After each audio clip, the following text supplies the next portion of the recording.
niku ngoten. Pun sak mangke kula tak jawab pertanyaan tadi, ada masukan pertanyaan. Yang pertama niku terkait dengan Al-Qur'an ketika sudah rusak atau tidak terpakai. Tidak terpakai niku kadang-kadang sakjane Qur'ane ya sik iso diwaca. Cuma wis ana sing anyar nggih. Nasibe barang sing lawas niku kan ngonten nggih. Nek ana sing anyar niku sing lawas niku kadang mboten keurus. Pokok aja sampai bojo nggih. Engko ana bojo anyar, bojo lawas gak keurus repot niki ya. Quran niku nggih kadang-kadang ngonten, ana Quran sing anyar, lebih bagus, bentuk tulisannya lebih menarik. Akhirnya sing lawas niki mboten kepake. Mboten kepake niku kadang terus jadi masalah. Nggih.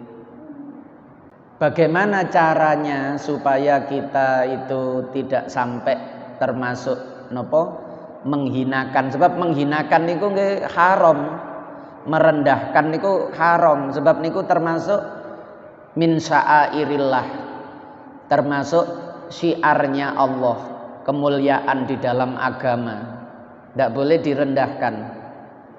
Dadak dibuak, wis dibuak ndongone sampah misalnya dilebokno kresek, dicemplungno sampah, wah niku nggih kok nduk sampah campur kotoran macam-macam diincak-incak, bahaya. Jangan. Bagaimana dulu pernah zaman awal Islam niku dicontohno kali Sayyidina Utsman bin Affan niku yang pertama kali membakar Al-Qur'an. Jadi Utsman bin Affan niku Quran sing ditulis kali Abu Bakar, periode Abu Bakar itu, ketika Abu Bakar wafat dipegang oleh Umar, masih satu niku. Penulisan mushaf pertama niku zaman Abu Bakar. Zaman Kanjeng Nabi mboten enten mushaf dijilid niku mboten enten. Mulane Quran rupa jilid niku nek cara teorine nggih termasuk bid'ah. Zaman Kanjeng Nabi ndak ada, ndak pernah dicontohkan, ndak pernah diperintahkan, ndak pernah diwasiatkan. Baru zaman Abu Bakar niku sempat kontroversi, ada sebagian yang menolak, ndak mau, termasuk Abu Bakar sendiri tadinya ndak setuju karena tadi ndak ada perintah, ndak ada wasiat. Pikirannya kan gak wani aku ngelancangi Kanjeng Nabi, Kanjeng Nabi gak merintahno, gak wasiatno. Tapi akhirnya atas desakan Umar terjadi pengumpulan mushaf niku. Lah itu ketika dipegang Sayyidina Umar wafat, dipegang putrinya, istri Nabi niku Hafsah. Di tangan Hafsah niki kemudian diambil oleh Sayyidina Utsman bin Affan, lalu digandakan menjadi 7, disebar ke 7 provinsi ketika itu. Sementara naskah yang asli niku dibakar. Nggih, naskah yang asli niku dibakar. Supaya standar penulisannya itu mengikuti yang di zaman Utsman ini, supaya umat Islam itu tidak terpecah dalam berbagai macam versi Al-Qur'an. Dibakar niku. Nah niku dadi sing bener nek ngonten niku dibakar, tapi ingat abunya itu bakare nggih pun dibakar nang ngene tempat sing campur sampah-sampah wonten, jangan nggih. Nek kula biasane nduk ngene niki lho. Napa timboe cat sing teko seng niku lho, sing dari besi niku lho nggih lak entenan niku. Niku nek digawe ngobong kan abunya tidak kemana-mana. Abunya ada di dalam situ. Atau jenengan punya tempat yang lain terserah. Nggih nduk pavingan wonten mboten napa-napa, tapi nanti setelah itu diambil. Atau dilemei besi cek engko gampang ngumpulnoe. Setelah itu sing aman niki nggih nek cara kula niku dibuang di sungai ngonten niku sehingga sirna lenyap, atau jenengan kubur di tanah nggih, jenengan kubur di dalam tanah niku lenyap, maksudnya tidak ada bekasnya sehingga engko gak sampai diincaki wong sing kesane niku ngincaki abu Al-Qur'an. Sebab ulama-ulama biyen niku memperhatikan konten niku.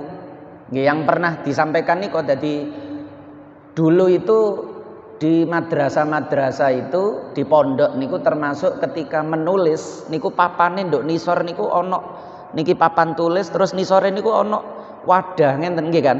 Kayu ngenten nisore niku sret sepanjang papan niku gawe lugurane kapur niki bekas nek dihapus niki logrokane niku supaya ndak jatuh ke lantai nggih. Nanti semerap mboten.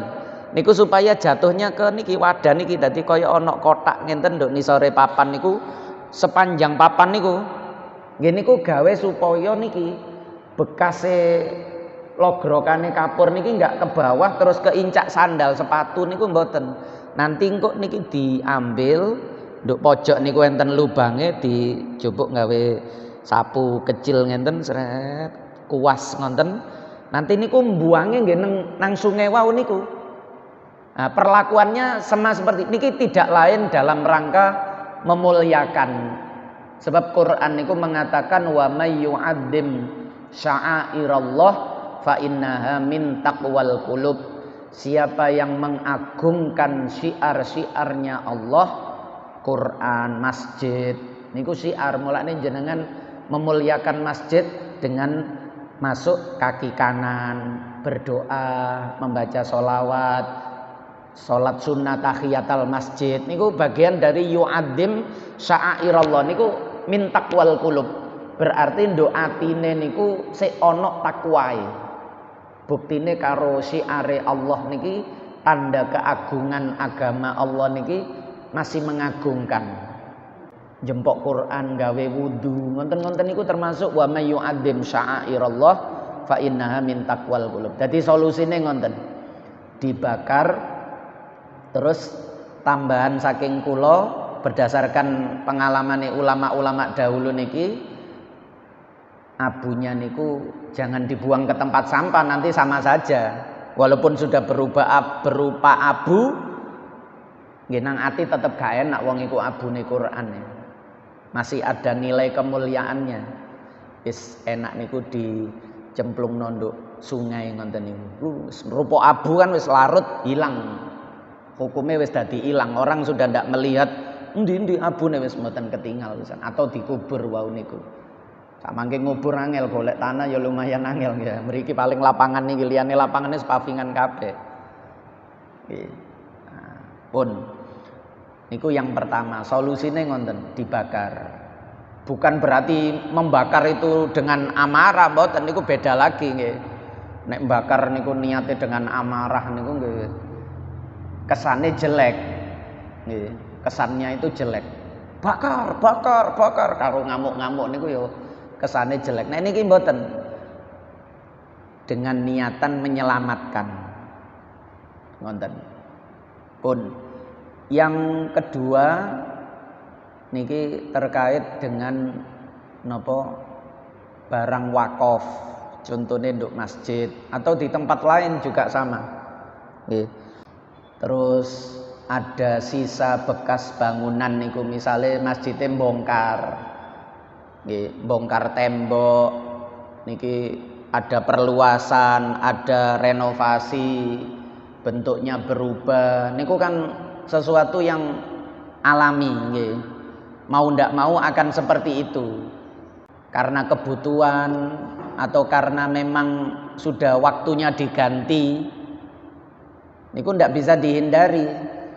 Lalu bagaimana dengan bekas-bekasnya niki? Ganti pager, ganti kusen, ganti kaca, nggih kan? Niku kan terus ya apa iki nasibe barang sing diwakafno iki? Nah, niku satu status barang wakaf niku kan ngenten. Beda dengan yang lainnya. Kalau yang lainnya itu ada pemiliknya, rumah saya, tanah saya, kendaraan saya, barang saya, niku ada pemiliknya. Tapi wakaf niku ndak ada pemiliknya. Niki sing garai rodok repot niku ten mriki.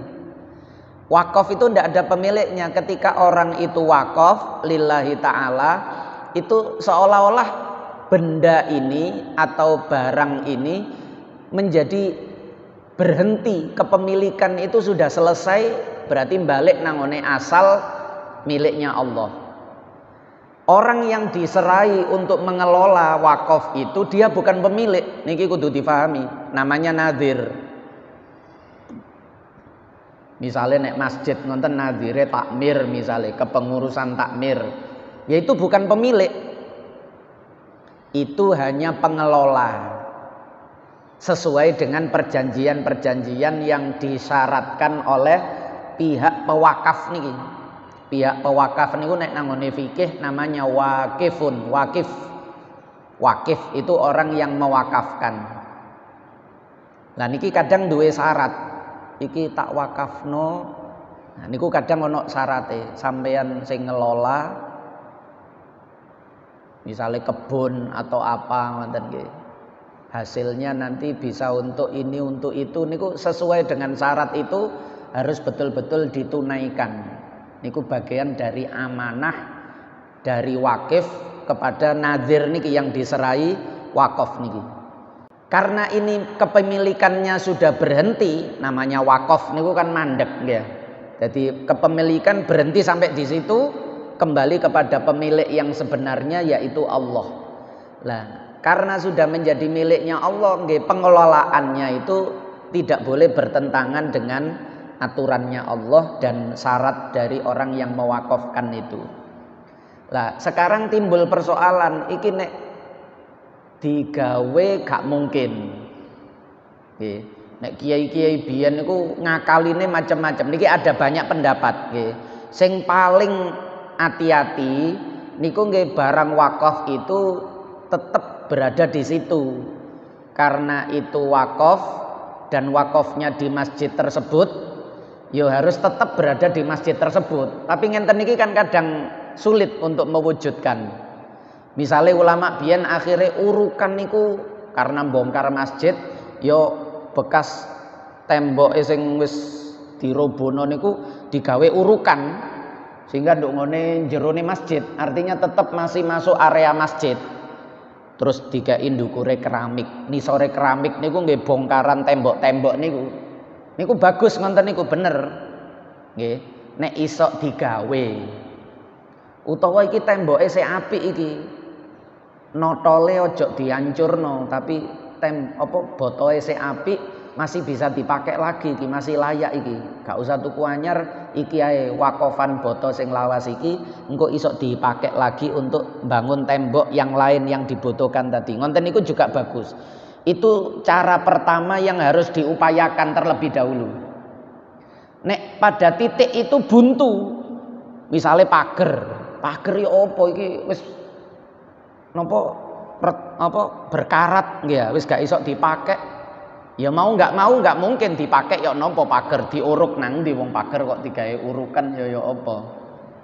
Lah alternatif yang kedua, kalau memang ndak bisa dipakai di masjid itu, corong misalnya corong musola masjid niku, masjid dulu lah nggih. Itu bisa dialihkan kepada masjid yang lain yang sederajat. Niki alternatif yang kedua. Jadi kemarin yang mewakafkan itu kepada masjid. Karpet misalnya. Iki mau ganti karpet baru. Karpet yang lama bagaimana? Enten dua cara tadi itu. Enten sing carane ditumpuk karpet lawas ditindiki karpet anyar. Niku nggih mboten nek cara kula mboten sae karena ditumpuk iku ya nggarai kutune akeh nggih. Lembabe nemen terus perawatane nggih boleh tambah mboten sae. Boros mubazir pisan. Lebih baik kalau ada masjid yang misalnya untuk pelosok-pelosok niku sing durung ana karpete, kita hubungi mau menerima ini karena ini sebenarnya masih bagus. Cuma ada salah satu jamaah niku tiba-tiba saja mewakafkan karpet padahal masih ada dan masih layak. Niki bisa dioperno untuk masjid yang lain yang sama-sama masjid. Sehingga walaupun berbeda masjid tapi derajatnya podo masjid. Niki alternatif kedua yang harus diupayakan supaya tidak menyalahi amanat dari yang mewakafkan tadi niku. Niki ujungnya niku ke situ, menjaga amanat dari orang yang mewakafkan itu supaya derajatnya tetap untuk masjid. Jadi bisa dialihkan. Alternatif kedua, tapi yang pertama tadi diupayakan terlebih dahulu. Karena wakafnya kan ten masjid meriki misalnya. Ya usaha nduk kene terus kalau bisa. Kalau ndak bisa dioper ke masjid yang lain. Jangan ke musola dulu. Baru yang ketiga niki, silahkan dioper ke selain masjid meskipun itu musola, derajatnya rodok mudun. Niki alternatif ketiga. Tapi masih ada kesamaan, yaitu sama-sama tempat ibadah, sama-sama digunakan untuk sholat, nggih kan? Bukan ke madrasah loh, nggih. Bukan ke madrasah, bukan ke TPQ, tapi sama-sama ke tempat yang digunakan untuk sholat, musola, ngoten niku. Niki yang ketiga. Yang keempat niku wau, selain masjid, musola, misalnya ndak menemukan wis musola saiki apik-apik yoan, duweke wis akeh gak butuh ngene-ngene iki. Ya silakanlah ke madrasah, ke TPQ yang bisa menerima itu, sing penting sik bermanfaat. Jangan sampai dibuang. Nggih, dibuang niki harus dihindari niki. Terakhir niki nek dibuang niku ndak boleh. Terakhir niki dijual.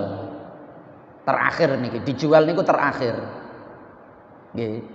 Kalau alternatif 1 2 3 4 tadi sudah ndak ada, dijual. Sing garai dijual niki alternatif terakhir niku napa? Akad jual belinya itu loh yang nanti bisa menimbulkan persoalan, sebab yang namanya jual beli itu harus dari pemilik. Sementara wakaf itu ndak ada pemiliknya. Nggih, wong mek weke Gusti Allah niku weke sapa? Mosok ngedol weke Gusti Allah. Kita bukan pemilik. Yang namanya menjual sah itu menjual miliknya pribadi secara sempurna, kepemilikannya niku. Baru dijual sah. Lho sampeyan niku ngedol weke sapa? Wong dudu weke didol, kan mboten sah niku. Tapi kalau tidak dijual bagaimana niki? Malah dibuang, madorotnya lebih buruk lagi. Daripada dibuang, dijual saja walaupun rombengan, walaupun kiloan, nanti uangnya itu kita belikan sesuatu yang sifatnya awet seperti benda wakaf. Awet niku artinya jangan digunakan untuk konsumsi. Gawe napa? Konsumsine tukang sing bangun masjid, jangan. Lebih baik jenengan tukokno meja gawe ngaji ngenten iki utawa koset, atau iki iso tuku pintu iki ditukokno pintu iki ditukokno. Nah niku lebih baik begitu. Sing sifate niku awet, karena ciri khas wakaf niku awet. Kalau makanan itu ndak bisa dikategorikan wakaf karena ndak awet tadi itu. Nah niku ngonten nggih, dua niku jawabannya wow. Alternatifnya ada 5 tadi niku. Niku secara berurutan. Jangan langsung mengambil opsi dijual aja. Tapi diupayakan 1 dulu ke masjid ini, 2 ke masjid yang lain, 3 ke musola asalkan sama-sama tempat ibadah, 4 ke tempat sosial yang penting ada manfaatnya, baru 5 dijual. Sehingga kelima dijual karena itu tadi, menjualnya itu siapa. Tapi ini kan darurat, daripada dibuang ya lebih baik nih wow, dijual ini hanya sebagai perantara saja supaya barang yang sudah tidak terpakai ini bisa berubah menjadi benda yang bisa bermanfaat untuk masjid itu lagi. Hanya menjadi alat supaya merubah dari benda yang tidak terpakai menjadi benda yang bermanfaat itu saja. Proses menjualnya juga darurat. Sajane bermasalah, mulane alternatif yang terakhir niku solusi-solusi yang bisa kita ambil supaya mboten buntu. Lah nek iki gak iso iki kudu nduk masjid kene lah terus diapakno akhirnya geletakan. Tambah ngotori, tambah mboten bagus. Nggih. Nah niku agama niku mesti ana solusine. Mboten mungkin Islam iku gak iso mati urip kudu ngono, mboten saged. Islam itu ndak begitu. Nggih. Nah niku ngoten. Sampun. Maulaya sholli wa sallim daiman abada ala habibika khairil khalqi kullihim wal habibul ladzi turja syafa'atuhu likulli haulin minal ahwali muqtakhimi ya Rabbi bil Mustafa balligh maqasidana waghfir lana ma madha ya wasi'al karami ya arhamar rahimin ya arhamar rahimin ya arhamar rahimin farrij 'alal muslimin. Ngapunten ingkang kathah, sama-sama kita tutup kafaratul majlis.